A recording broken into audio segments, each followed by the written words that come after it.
پوچھئے کیا پوچھنا چاہتے ہیں؟ تو بادشاہ وقت سے حضرت سالم کہتے ہیں آپ مانگنے کی بات کرتے ہو مگر میں آپ سے یہ پوچھنا چاہتا ہوں کہ میں دنیا کی چیز مانگوں یا دین کی چیز مانگوں، دین کی مانگوں کہ دنیا کی مانگوں؟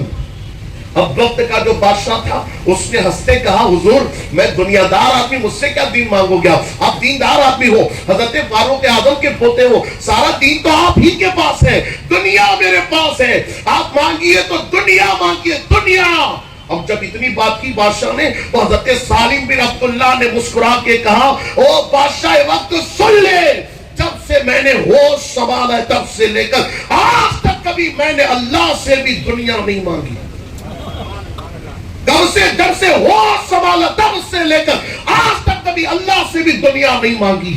یہ ہوتے اللہ والے، وہ دنیا کو نہیں چاہتے، وہ تو اللہ کو چاہتے ہیں، اور ہم جا کے اولیاء کے پاس روت ہو کے یہی مانگتے ہیں اے اللہ کے ولی میرا بیڑا پار ہو جائے، کاروبار نہیں چلتا چل جائے، میری بچی کی شادی نہیں ہوتی ہو جائے، یہ دنیا دنیا ہی مانگتے ہیں۔ دنیا ہے کیا؟ مچھر کا جو پر ہوتا ہے، حدیث کا مفہوم آقا نے فرمایا جو مچھر کا پر ہوتا ہے اللہ کی بارگاہ میں مچھر کے پر کی ویلو ہے مگر دنیا کی کوئی ویلو نہیں ہے۔ جس دنیا کی مچھر کے برابر بھی اللہ کی بارگاہ میں ویلو نہیں ہے، ہم اسی دنیا کے لیے جی رہے ہیں، ہم اسی دنیا کے لیے سب کر رہے ہیں، اسی دنیا کے لیے باپ سے لڑنا پڑے تو لڑ پڑے، اسی دنیا کے لیے بھائی سے لڑنا پڑے تو لڑ پڑے، اسی دنیا کے لیے پڑوسی سے لڑنا پڑے تو لڑ پڑے، اسی دنیا کے لیے رشتے ٹوٹتے تو ٹوٹ جائے مگر دنیا خراب نہیں ہونی چاہیے۔ دیکھو دنیا کی فکر کرو گے تو دنیا کب تک ساتھ رہنے والی ہے، دنیا کا مال کب تک ساتھ رہنا ہے، یہ ہمیشہ آپ کے ساتھ نہیں رہے گا۔ انشاءاللہ آگے دنیا پہ گفتگو کریں گے، اب چونکہ پھر گفتگو اپنی کمپلیٹ نہ ہو پائے گی تو اس لیے اپنی بات کو آگے بڑھاتے ہیں۔ تو شیطان یہ حملے کرتا ہے دل پہ، تو ایسی اس بزرگ کے دل پہ جو آنگن میں بیٹھ کے پانی سے لوٹا لے کر وضو کراتے ہاتھ پیر دھلاتے تھے، ان کے دل میں بھی بات ڈالی برسوں گزر گئے، یہاں لوٹے سے وضو کرا رہا ہے، ہاتھ دھلا رہا ہے، پیر دھلا رہا ہے، ذرا سوچ تو صحیح اتنے سال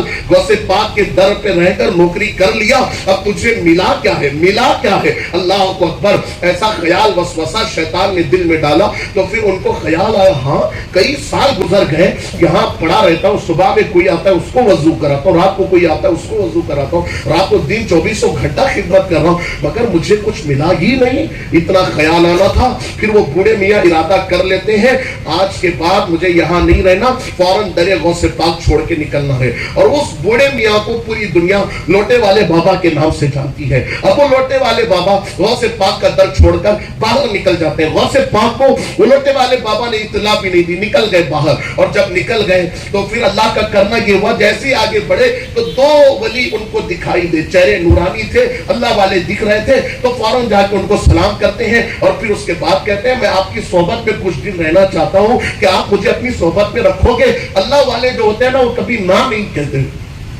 انسان تو انسان ہے۔ اصحاب کہف کا ذکر آپ پڑھ لینا تو آپ کو پتا چلے گا کہ کتے نے کہا تھا کہ مجھے اپنے ساتھ رکھ لو، تو کتے کو بھی انہوں نے اپنے ساتھ رکھ لیا۔ اور پھر سن لو جو کتا اصحاب کہف کے ساتھ ہوا تھا اس کتے کے بارے میں نبی نے فرمایا اور کتے مر کے ختم ہو جائیں گے لیکن وہ ولیوں کا کتا قیامت کے دن اللہ ان ولیوں کے ساتھ اسے بھی جنت میں داخل کرے گا، اور انسانی شکل میں اللہ اس کتے کو جنت میں داخل کرے گا۔ تو یہی سے پتا چلتا ہے کہ ولیوں کی غلامی جب کتے کو عطا کر سکتی ہے تو پھر انسان سچا غلام بن جائے اور پھر اس کو خیرات نہ ملے، ایسا کب ہو سکتا ہے؟ کبھی نہیں ہوگا۔ تو بہرحال لوٹے والے بابا نکلے باہر، اللہ والوں سے کہا مجھے ساتھ رکھ لو، انہوں نے ساتھ رکھ لیا۔ اب چلتے رہے 12 گھنٹے ہو گئے، لوٹے والے بابا نے کہا مجھے تو چلتے چلتے بھوک لگی ہے، کھانے کو کچھ دو۔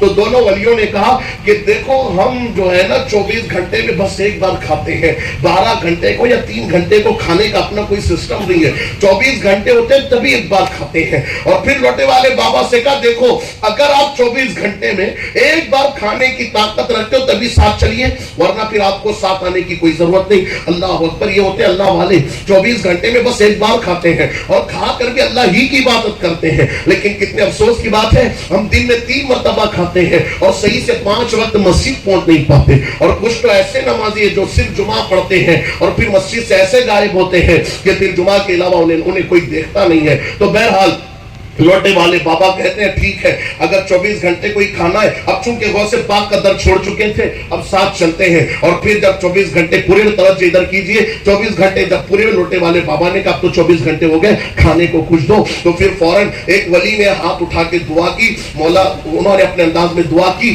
اور جیسے دعا کی تو فوراً کیا ہوا, آسمانی دنیا سے ایک توشہ اترا, ایک ٹیفن اترا, اور جب ٹیفن اترا اور پھر وہ تینوں ولی بیٹھ کر, مطلب وہ 2 ولی تھے اور یہ لوٹے والے بابا, تینوں بیٹھ کے ایک ٹیفن سے کھانا کھا لیتے ہیں اور پورے تینوں کا پیٹ بھر جاتا ہے, اور پھر اس کے بعد آگے نکلتے ہیں سفر پہ, اور جب سفر پہ نکلے تو 12 گھنٹے پہ پھر لوٹے والے بابا کو بھوک لگی, اور پھر اس کے بعد انہوں نے مانگا کھانا, انہوں نے کہا 24 گھنٹے کے بعد. پھر 24 گھنٹے کے بعد دوسرے ولی نے دعا کی, اور جب دوسرے ولی نے دعا کی پھر ٹیفن اترا, پھر کھانا کھائے اور پھر آگے بڑھے, اور جب 2 دن گزرنے کے بعد تیسرا دن جب گزرنے لگا اور 24 گھنٹے گزر گئے, تب لوٹے والے بابا نے کہا ٹھیک ہے 24 گھنٹے ہو گئے, اب کھانے کا انتظام کرو, جلدی سے دعا کرو. تو وہ دونوں ولی ہاتھ اٹھا کے کہتے ہیں اب ہم دعا نہیں کرنے والے, اب دعا کرنے کا آپ کا نمبر ہے, پہلے 24 گھنٹے پورے ہوئے میں نے دعا کی, بعد میں 24 گھنٹے پورے ہوئے انہوں نے دعا کی, اب آپ کا نمبر ہے, آپ دعا کریں گے, ٹیفن اترے گا تو ہی کھائیں گے. اللہ اکبر. لوٹے والے بابا کہتے ہیں میں پڑھا لکھا آدمی بھی نہیں, مجھے کچھ آتا جاتا نہیں, میں کیا دعا کروں گا, میں کیا مانگوں گا. اچھا دونوں ولیوں نے کہا اچھا دعا نہیں کر سکتے تو پھر بھوکے رہنا پڑے گا, ہم تو دعا نہیں کرنے والے, اپنا نمبر تو ختم ہو چکا ہے, اب ہم نہیں مانگنے والے, مانگنا ہے تو آپ کو مانگنا پڑے گا. اب چونکہ اب بھوک بھی بے چین کر رہی تھی, پریشان کر رہی تھی, تو انہوں نے ہاتھ اٹھایا اور ہاتھ اٹھا کے دعا کی, اور پہلے مرتبہ جب ولی نے دعا کی تھی ایک ٹیفن اترا تھا, دوسرے ولی نے دعا کی تھی ایک ٹیفن اترا تھا, لیکن لوٹے والے بابا نے جب دعا کی ایک ٹیفن نہیں اترا, 2 ٹیفن اترے. سبحان اللہ. کتنے؟ 2 ٹیفن اترے. اور جب 2 ٹیفن اترے تو دونوں ولی پریشان, یا اللہ اس کو تو ہم ہلکے میں لے رہے تھے, ہم دعا کرتے ہیں ایک ٹیفن, اور اس نے کیا دعا کی 2 ٹیفن آئے. وہ دونوں ولی تعجب ہو کے پوچھتے ہیں یہ بتائیے کہ آپ نے مانگا کیا, ہاتھ اٹھا کے, توجہ کرنا بہت کام کی بات ہے, یہ بتائیے آپ نے مانگا کیا. تو وہ لوٹے والے بابا کہتے ہیں مجھے کچھ آتا جاتا نہیں, آپ نے کہا کہ دعا کے لیے ہاتھ اٹھا کے دعا کرنا, تو میں نے دعا کے لیے ہاتھ اٹھائے, اللہ سے کہا مولا مجھے کچھ آتا جاتا نہیں ہے, بس اتنا, یہ دونوں ولی جس کے وسیلے سے تیری بارگاہ میں دعا کرتے ہیں اسی کا واسطہ مولا کھانا اتارا, سبحان اللہ. مولا کھانا اتارا. بس اتنی دعا کی, اللہ نے کھانا اتارا. اور جب یہ بات ان کی زبان پہ آئی کہ دونوں ولی جس کے وسیلے سے دعا کرتے ہیں, تو فوراً ان کو خیال آیا ارے مجھے پتا ہی نہیں کہ یہ دونوں ولی کس کے وسیلے سے دعا کرتے ہیں. تو پھر انہوں نے پوچھا کہ تم دونوں کس کے وسیلے سے دعا کرتے ہو. تو دونوں ولی نے کہا ہم زیادہ کچھ نہیں کرتے, اللہ سے کہتے ہیں مولا غوث پاک کے آنگن میں, کیا غوث پاک کے آنگن میں بیٹھ کر جو بوڑھا لوٹا لے کر وضو کراتا ہے اسی لوٹے والے بابا کا واسطہ مولا کھانا اتار. تو اللہ کھانا اتار دیتا ہے. تب بوڑھے میاں کو پتا چلا ارے دوست کی در پہ رہتے رہتے اللہ نے کتنا بلند مقام دیا, وقت کے ولی میرے وسیلے سے دعا مانگتے ہیں. بس اسی وقت ان کو ہوش آیا, انہوں نے کہا او اولیاء سن لو, وہ لوٹے والے بابا کوئی اور نہیں, وہ میں ہی ہوں. بس پڑھتے اللہ اکبر. نعرہ تکبیر, اللہ اکبر. نعرہ تکبیر, اللہ اکبر. بس پلٹے اب کہ اب غوث پاک کا در چھوڑ کے کبھی نہیں جانا. دیکھا آپ نے غوث پاک کی چوکٹ پہ رہتے تھے, لیکن غوث پاک ان کو کیا سے کیا بنا دیا ان کو پتا نہیں تھا. تو اس لیے 11ویں کر رہے, کچھ تبدیلی آپ کو نہیں دکھتی تو چھوڑنا مت, کیونکہ تبدیلی ہو رہی ہے, تبدیلی ہو رہی ہے, انقلاب پیدا ہو رہا ہے, لیکن سمجھ میں نہیں آ رہا ہے, بس وہ سمجھ سے باہر کی باتیں رہتی ہے. تو یہ غوث پاک کا آنگن ہے, توجہ کرنا. در کیسا, کھانے کعبہ طواف کرتا ہے, آنگن کیسا, وہاں جو بیٹھتا ہے اولیاء اس کے وسیلے سے دعا کرتے ہیں تو دعا قبول ہوتی ہے. اب جب در پہ بیٹھنے والے کی یہ شان ہے تو در کے اندر رہنے والے غوث پاک کی شان کیا ہوگی. اب آئیے آنگن کے بعد کیا آتا ہے, آنگن کے بعد آتا ہے دہلیز. آنگن کے بعد کیا آتے ہیں, دہلیز. اب دہلیز کی کیا شان ہے. ایک مرتبہ کچھ مریدین غوث پاک کی بارگاہ میں کھڑے تھے, تو دہلیز پکڑ کے ایک بندہ رو رہا تھا, رو کے کہہ رہا تھا اے غوث پاک مجھے معاف کر دیجئے. بس جو مریدین کھڑے تھے انہوں نے کہا حضور اتنا رو کے معافی مانگتا ہے آپ معاف کر دیجئے. تو غوث پاک نے کہا کہ اللہ میں نے اس کو معاف کر دیا, اس کو مرتبہ عطا فرما جو اس کے مرتبے چھینے گئے. تو فوراً اڑ کے جانے لگا ہوا میں اڑ کے جانے لگا. تو یہ مریدین حیران ہو گئے, یا اللہ چوکٹ پہ رو رہا تھا ابھی غوث پاک نے معاف کیا, ہوا میں اڑنے لگا. تو غوث پاک سے پوچھا یہ کون تھا بندہ؟ تو غوث پاک نے فرمایا یہ ابدال ہے, ابدال. اور ہوا میں اڑتے اڑتے دور سے آ رہا تھا. جب بغداد آیا 3 ولی اڑ کے آ رہے تھے. جب بغداد آیا تو رائٹ اور لیفٹ والے ولی نے کہا یہ بغداد ہے, بغداد, یہاں سے اڑ کے نہیں جانا.